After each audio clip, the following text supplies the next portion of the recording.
तो गाइस, आपका स्वागत है आपके इस प्यारे से यूट्यूब चैनल में।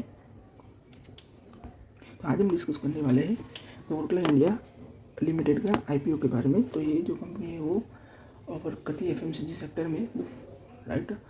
तो उसके अंदर जो कंपनी के जो प्रोडक्ट है वो स्पाइसेस है और ready to eat meals, right, वाले प्रोडक्ट में, यानी कि वो वाली प्रोडक्ट कंपनी बेचती है। फिर हम आगे देखें तो देखो 29 को एक कंपनी का आईपीओ ओपन होगा और 31 को एक कंपनी का आईपीओ क्लोज होगा, राइट। तो इसमें हम बात करें रिजर्वेशन कोटा की तो 15% है वो, राइट। क्वालिफाइड इंस्टीट्यूशनल इन्वेस्टर के लिए 35% है, राइट, वो रिटेल इन्वेस्टर के लिए, और 15% है नॉन इंस्टीट्यूशनल इन्वेस्टर के लिए, और जो यानी कि जो 50% है वो क्वालिफाइड इंस्टीट्यूशनल इन्वेस्टर के लिए है। और आगे हम देखने जाए कि देखो 69% पर शेयर, ये जो है 69 पर शेयर, राइट, वो 30,000 शेयर है, 30,000 शेयर है एम्प्लॉय के लिए, जो कंपनी के एम्प्लॉय वर्क करते हैं उनके लिए है। की टाइमलाइन की बात करें तो देखो बिडिंग स्टार्ट होगी 28 को, ओपन होगा आईपीओ 29 को, क्लोज होगा 31 को, अलॉटमेंट रजिस्टर होगा 3 नवंबर को, डीमेट में ट्रांसफ़र हो जाएंगे 4 नवंबर को, और लिस्टिंग होगा 6 नवंबर को। तो ये जो आईपीओ है वो क्यों लाया गया है? तो ये जो आईपीओ है वो कम्प्लीटली ऑफर फॉर सेल है, राइट। तो ऑफर फॉर सेल है ये जो आईपीओ है कम्प्लीटली। तो जो एग्जिस्टिंग जो शेयर होल्डर है कंपनी के, वो जो एग्जिस्टिंग जो कंपनी के शेयर होल्डर है वो बेचने वाले हैं शेयर्स। तो आप देख रहे होंगे कि देखो ओरेकल एशिया स्पेसिफिक लिमिटेड है वो 2.06 करोड़ शेयर बेचेगी। फिर जो नवाज मीरान है वो भी सेल करेंगे, और फिरोज मीरान है वो भी शेयर सेल करेंगे। तो अप्रोक्सीमेटली कंपनी को कितना रिसीव होगा अमाउंट ये जो सेल करने के बाद? तो देख रहे हो कि 1,667 करोड़ रुपये का कंपनी को अमाउंट रिसीव होगा। फिर आगे हम देखने जाए तो ग्रे मार्केट प्रीमियम के बारे में, राइट। तो जो देखने जाए तो 100, राइट, सो आगे हम देखने जाए कि ग्रे मार्केट प्रीमियम के बारे में। 110 रुपये से 114 रुपये के बीच ग्रे मार्केट प्रीमियम चल रहा है। तो लिस्टिंग गेन कितने होगा? तो 15.6% रेट का लिस्टिंग गेन आपको होगा।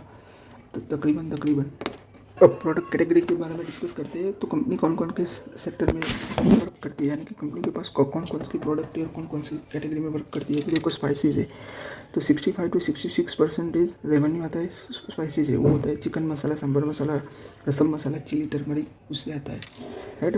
तो कंपनी ने इतना रेवेन्यू जनरेट किया है, वो है 1,575.25 करोड़ रुपये का रेवेन्यू कंपनी ने जनरेट किया है इस सेगमेंट से।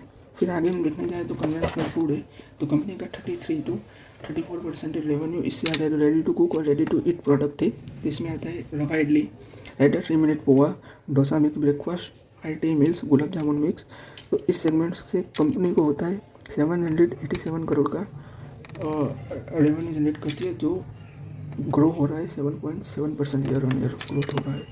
फिर आगे हम देखने जाए तो मैन्युफैक्चरिंग कैपेबिलिटी, तो कंपनी के पास 9 ओनेड मैन्युफैक्चरिंग कैपेबिलिटीज़ है, राइट, 9 ओनेड मैन्युफैक्चरिंग कैपेबिलिटीज़ है तो कंपनी के पास।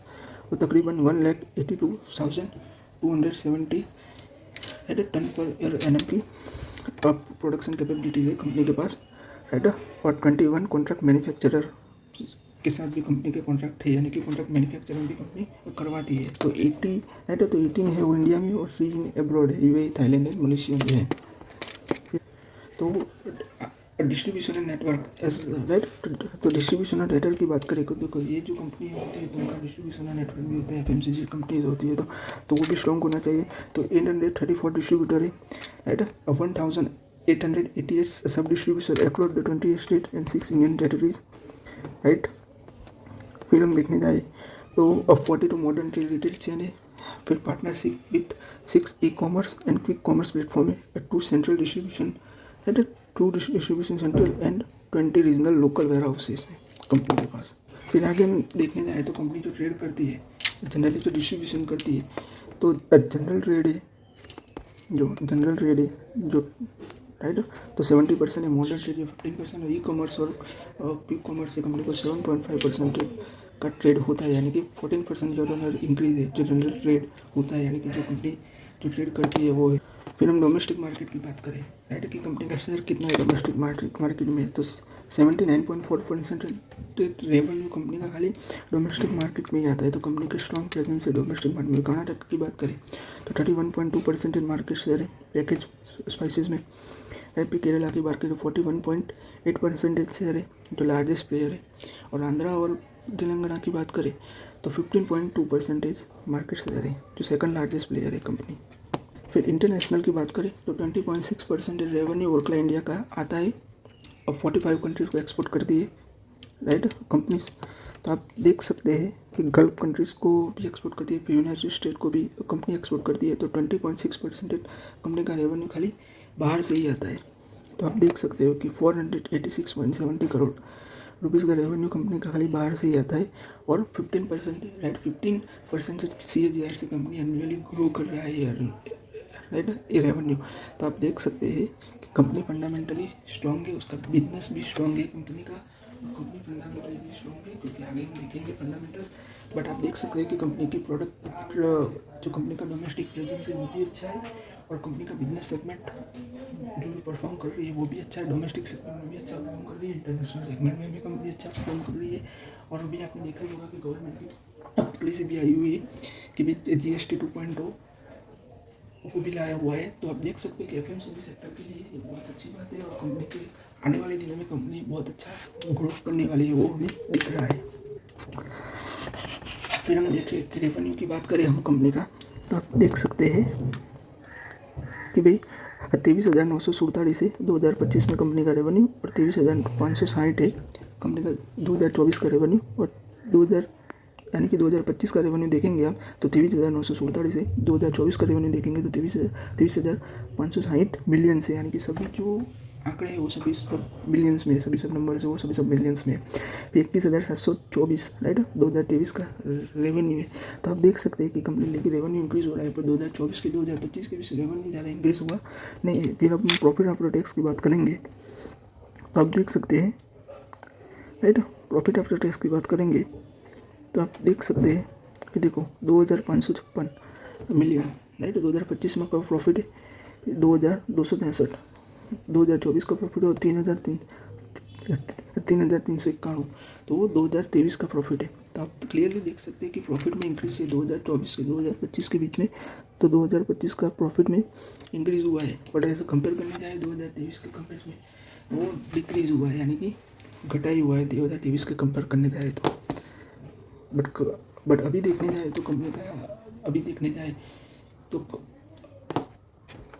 फिर आगे हम देखने जाए बैलेंस शीट में तो आप देख सकते हैं, देखो अच्छे खासे एसेट्स है कंपनी के पास, भी आप देख सकते हो।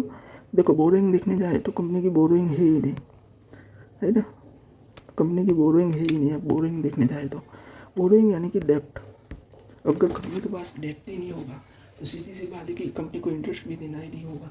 तो सीधी सी बात है कि कंपनी के लिए ये सब अच्छी बात है, और इन्वेस्टर के लिए भी ये सब अच्छी बात है, क्योंकि कंपनी की बैलेंस शीट एकदम स्ट्रॉन्ग है, राइट, उसका डेप्ट नहीं। फिर आगे हम डिस्कस करने जाए तो जो कैश फ्लो स्टेटमेंट होते हैं कि कंपनी प्रोडक्ट बेचने के बाद जो कैश जनरेट करती है कि नहीं करती है, अगर वो हम देखने जाए तो क्लियरली दिख रहा है कि कैश फ्लो इंक्रीज ही हो रहा है, राइट। 2023 का देख लो, 2024 का देख लो, 2025 का देख लो, तो कैश फ्लो जनरली इंक्रीज ही हो रहा है। कैश फ्लो फ्रॉम ऑपरेशन आप देखेंगे, राइट,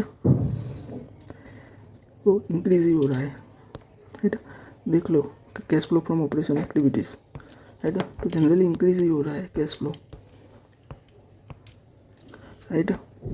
आपको दिख ही रहा होगा कि cash flow generally cash flow from operation, तो कंपनी जो बिजनेस कर रही है, राइट, कंपनी जो बिजनेस कर रही है तो वो जो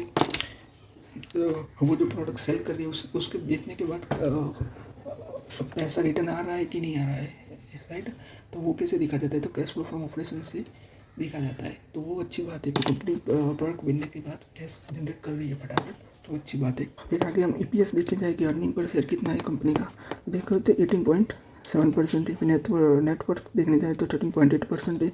ROCE देखने जाए तो 32.7% है। तो डेट टू इक्विटी रेशियो देखने जाए तो 0.0 ही है। करंट रेशियो देखने जाए तो 1.82 है। और कैश कन्वर्जन साइकिल देखने जाए तो 124.8% है, तो reflecting excellent working capital management. तो आंकड़े भी अब देखने जाए फंडामेंटली भी और बिजनेस के लिए भी तो वो भी अच्छी बात है, राइट। क्योंकि कंपनी का रिटर्न ऑन इक्विटी भी अच्छा है, रिटर्न ऑन कैपिटल एम्प्लॉयड भी अच्छा है। डेट टू इक्विटी रेशियो है ही नहीं, क्योंकि कंपनी का डेट लिया ही नहीं है कंपनी ने। तो आप देख सकते हो कि कंपनी का फंडामेंटल बहुत ही स्ट्रॉन्ग है। अगर आप वैल्यूएशन की तरीके से देखने जाए कि भाई प्री IPO कितना होगा कंपनी का, तो 18.67 EPS कितना होगा प्री IPO, तो 18.67 है, राइट। और पी रेशियो देखने जाए, प्राइस टू अर्निंग रेशियो, तो 39.11।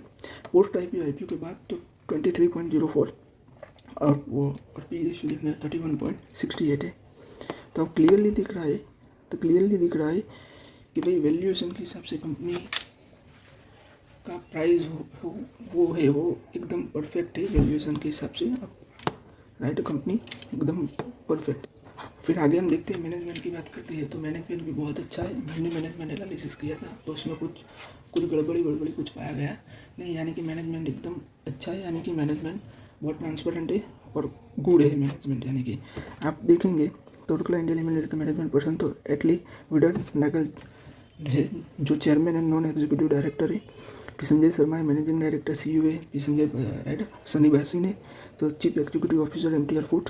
Girish Nair chief executive officer Eastern Condiments, right. तो मैनेजमेंट अच्छा है।